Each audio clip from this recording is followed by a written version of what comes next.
This is the view we're waking up to this morning. Absolutely stunning. Sun's just about to pop over that. Alright, good morning guys. It's probably about 9 a.m. and we had a quick breakfast, packed all our stuff, and we're gonna head out of here. We're gonna go, I believe we're gonna go see some Himbas first, hang out with them a little bit before heading out. It's gonna be probably a 2 p.m. departure, which I'm a little concerned about because of the just sheer heat out here. But if we have a bit of a headwind on takeoff, we'll be okay. If not, we'll delay it, take off later. But I'll make that decision once we get there. Still got a few activities to do this morning, and then we'll be off out of here. Gonna miss this place. It was incredibly beautiful, incredibly beautiful. Definitely the highlight of the trip this far.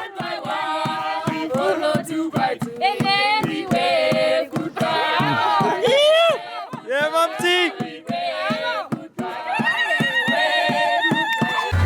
Oh, they're so nice. That makes me sad.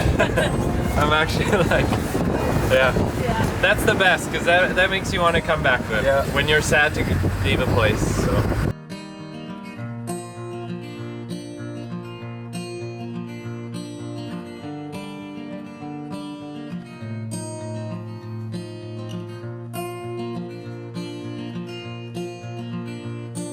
We're saying goodbye to Mumsy. Bye. Sad times. See you soon. Sad times. We'll be back. We'll be back. It was magical. Mumsy was an absolute legend. And we named every animal Gary, except for Dusty. Except for Dusty. Bye-bye. Thank you so much. See you soon. Bye-bye. Next time I fly to Grootfontein. Oh yeah, I'll be waiting. Off we go. We're gonna go hang out with some Himbas, and then we fly. Alright, we're back from the Himbas. We decided we're gonna have lunch first before we fly off, because it's just boiling hot, but the wind hasn't picked up yet. And then I really, at this density altitude, I'm gonna need that wind for takeoff. So yeah, we're gonna have lunch, and I didn't film much of the Himbas. I'm a little uncomfortable filming a family of people as if they're objects, but it was really, really nice to spend time there and actually connect with them. And yeah, this was a big throwback to 2015 with Louis. But yeah, we're at Sesfontein Fort Lodge, I think it's called. We're gonna have lunch here.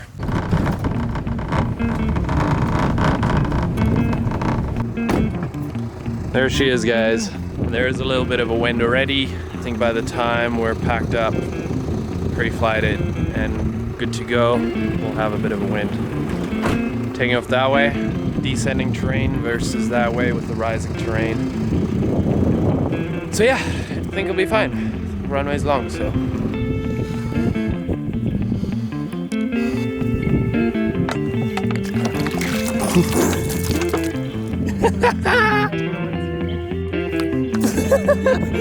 That's all you get.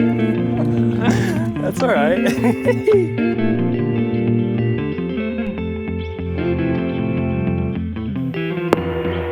Sesfontein traffic, Zulu Uniform Tango, Alpha Foxtrot Sling 4, lining up runway 21, departing to the east, left turn. Okay, here we go. Power set. And we'll go boost. We'll lift that nose just a little bit. There's 40 already. 45. I'm gonna just pick it up, make it as light as possible for the river. Yeah. And we're gonna just keep it low. Keep it low. 64. That was a butterfly. Made it. And we're 80. No problem at all. Oh, this plane's incredible though. Yeah, it is. It's the turbo. Really helps. Yeah. On days like today. Okay, there's 90. I'm gonna just get a bit of altitude here while I have some speed. 700 feet a minute on a 30-degree day with 6,000 feet density altitude. 3 people, full fuel. Not bad.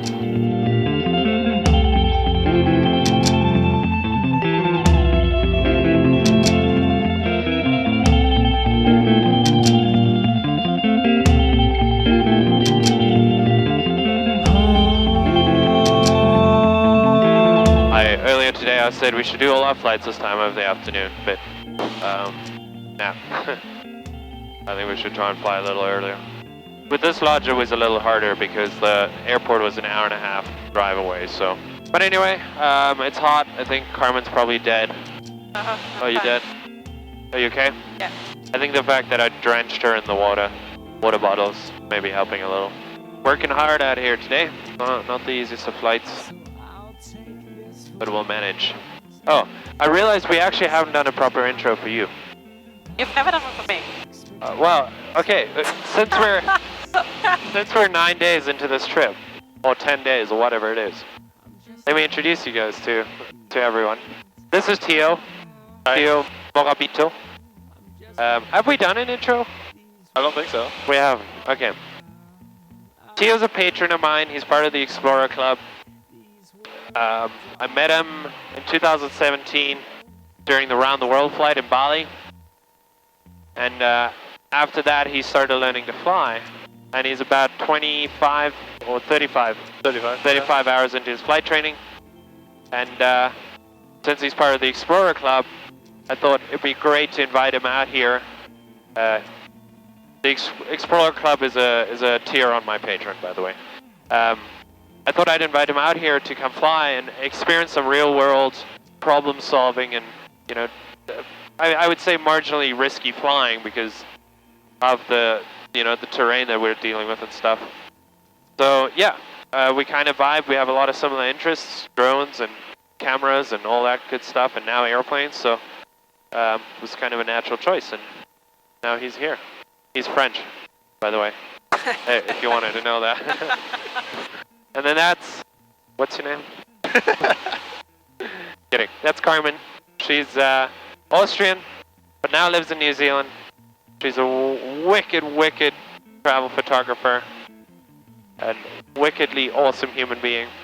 She's got great vibes, and yeah, she's basically our you're the mood lifter on this trip.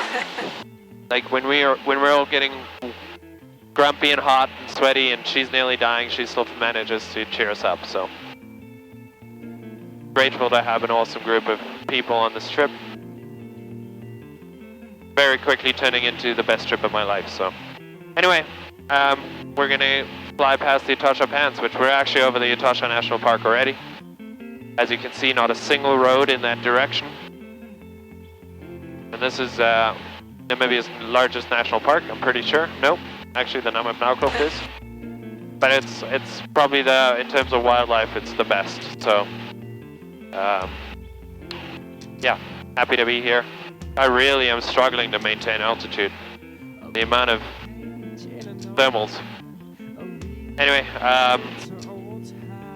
yeah, we're gonna see the salt pans on our left, and it's gonna be glorious. Absolutely glorious. We slip back too easily to state of mind melancholy, as sadness simply taunts me, a challenge to the heart of me. So I'll take this for what it is and create something out of it. Past mistakes become useful, creating something. So, as you can tell, we stayed in a really nice lodge for the last 2 days. Tonight we're going to stay in a really nice lodge, and after that we're going to stay in some really nice lodges. But basically the accommodation on this trip has been organized by a travel agency called Safari Frank. They're a bespoke luxury travel agency. They actually do all kind of levels. They do a lot of camping and they even do flying. They're actually just a really good African-based travel agency that you can basically give them a specific agenda and they'll work around that and organize you everything. And they're really good. They're, especially for self-flying safaris, they're really good because they deal with that all the time. So yeah, the place we're staying tonight has once again been recommended by them and booked for us by them. Yeah, we're grateful for their support on this trip, and if you ever want to make use of their services, links are below, as always, with everything. So yeah, we're chatting to Vintic Information up here, and we got ourselves some flight following, and yeah, we're heading to Makuti. Hopefully we'll go into the park tomorrow, but It's, I think, the world's largest salt pan. You can see it from space. It's a seasonal pan, so based on the amount of rainfall, the pan fills up. Because of the salt content in it, a lot of the seabirds fly inland, and this is far. This is really, really far. They fly inland to go breed. Yeah, you'll have millions and millions of flamingos and penguins and penguins. Nope, not penguins. Polar bears. Pelicans. That's the ones I'm trying to go. I was trying to keep a straight face at the penguin. Pelicans. Beautiful place. Lots of wildlife. It'd be good to be back. It's been at least 16, maybe 17 years since I've been in the park.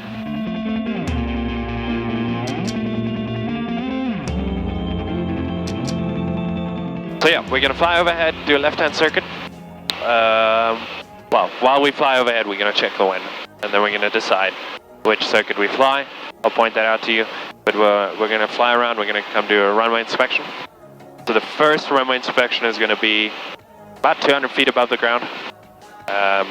We're gonna check general wildlife. We're gonna check surface condition, wind, confirming the surface wind, and then we're gonna go around.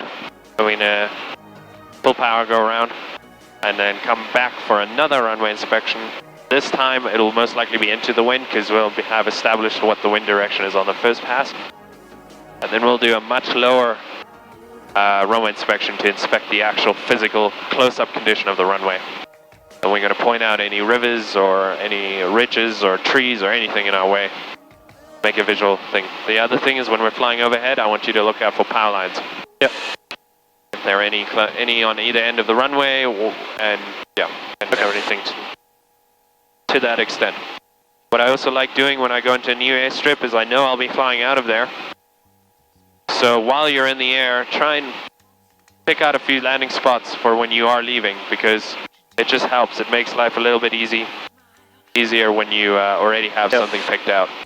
So that's Namatoni. That is Mokuti right there to the left. You see the runway running that way? Yep. And then straight ahead we have Nguma. Okay, so you can start slowing the airplane down. Yep.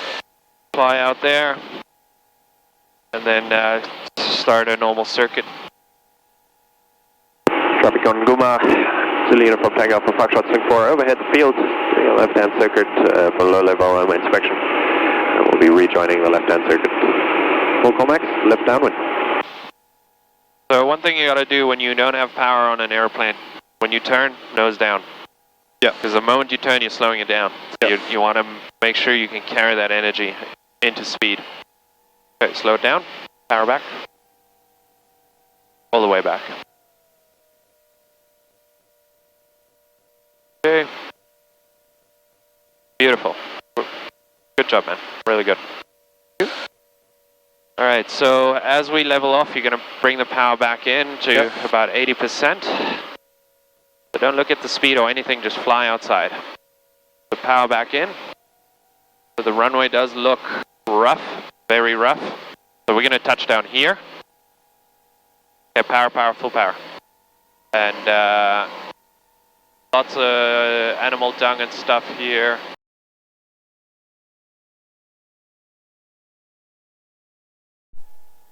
Okay, we've got it all nicely configured here. So I don't know why the camera shut off, but I've been talking to you through the landing here, and we're about to land in Nguma. Power all the way idle. Okay, keep it going down. Keep the nose pointing down the runway, and flare. Hold it off, hold it off, hold it off. Keep the nose pointing down the runway, hold it off. Okay, nose up, nose up, nose up.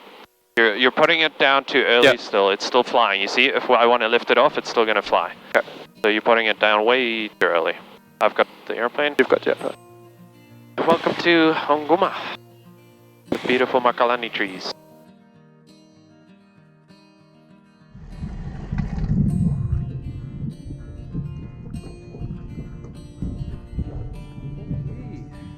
Look at this, guys. We land to some refreshments, and best of all, champagne. There's honestly nothing like a full day of flying and then cracking a cold one once we land. We'll open it. Yeah. I went north, I went south, I traveled the world all around.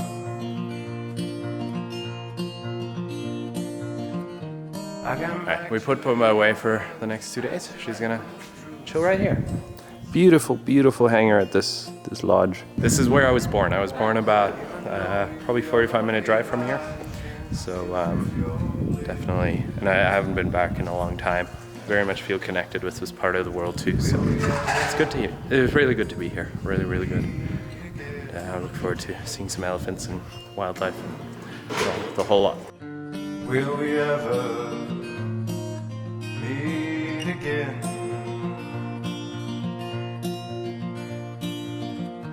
And the pictures that I kept fading through the years,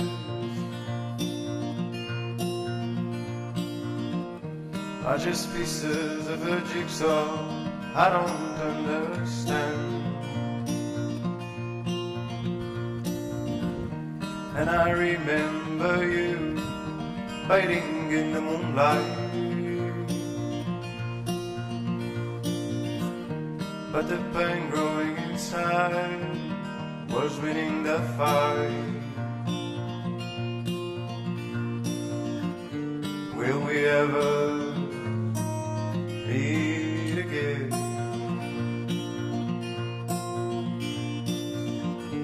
Will we ever meet again? It took me 10 years to forget all the words that we said.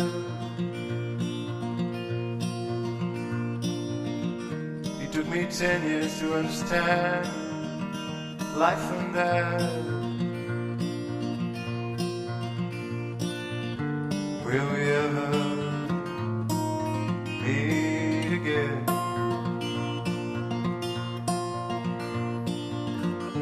Will we ever